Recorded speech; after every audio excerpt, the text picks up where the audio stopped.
नमस्कार, स्वागत आहे तुमचं आत्ताच्या ब्रेकिंग न्यूजमध्ये। मित्रांनो, तुमच्या कुटुंबामध्ये कोणी सरकारी कर्मचारी असेल तर ही आनंदाची बातमी खास तुमच्यासाठी। केंद्र सरकारनं मार्च महिन्यामध्ये केंद्रीय कर्मचाऱ्यांच्या महागाई भत्त्यामध्ये म्हणजेच DA मध्ये वाढ केली होती। यासह केंद्रीय कर्मचाऱ्यांचा महागाई भत्ता म्हणजेच DA हा 46% वरून 50% करण्यात आला होता। परंतु आता यासोबतच अजून एक महत्त्वाची अपडेट समोर आली आहे। केंद्रीय कर्मचाऱ्यांचा महागाई भत्ता वाढीसह इतरही भत्ते वाढले असून यामध्ये निवृत्तीच्या वेळी मिळणाऱ्या ग्रॅज्युटीचाही समावेश आहे। होय, केंद्र सरकारच्या कर्मचाऱ्यांच्या ग्रॅज्युटी रकमेतही प्रचंड वाढ करण्यात आली आहे। सरकारनं मार्चमध्ये केंद्रीय कर्मचाऱ्यांच्या महागाई भत्त्यामध्ये वाढ केली आणि त्यांचा DA 46% वरून 50% करण्यात आला। DA वाढल्यामुळे अनेक भत्तेही वाढले। याशिवाय आता सरकारनं कर्मचाऱ्यांच्या ग्रॅज्युटीतही वाढ केली।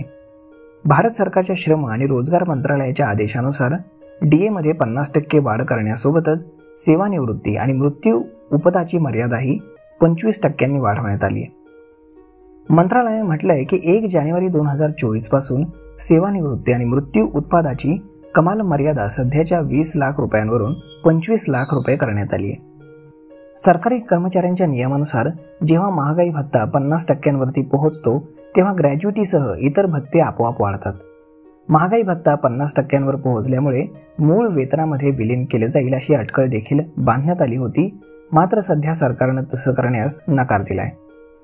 जेव्हा जेव्हा महागाई भत्त्यामध्ये वाढ होते तेव्हा तेव्हा त्यासोबत घरभाडे, भत्ता, HRA यांच्यासह इतरही अनेक भत्ते वाढतात। मात्र शहरांच्या श्रेणीनुसार HRA वेगवेगळे असतात। सरकारने शहरांच्या X, Y, Z श्रेणींमध्ये असणाऱ्या कर्मचाऱ्यांना HRA देखील वाढवला असून कार्मिक मंत्रालयाने यापूर्वी 50% DA झाल्यानंतर आता मुलांच्या शिक्षणासाठी वसतिगृह अनुदानाची मर्यादा देखील वाढवण्याचे आदेश दिले होते आणि दोन्ही भत्त्यांमध्ये 25% वाढ करण्यात आली होती। त्याशिवाय दिव्यांग महिलांच्या बालसंगोपनाच्या विशेष भत्त्यातही सरकारने सुधारणा केली असून केलेल्या भत्त्यांमध्ये सुधारणा ही 1 जानेवारी 2024 पासून लागू होईल।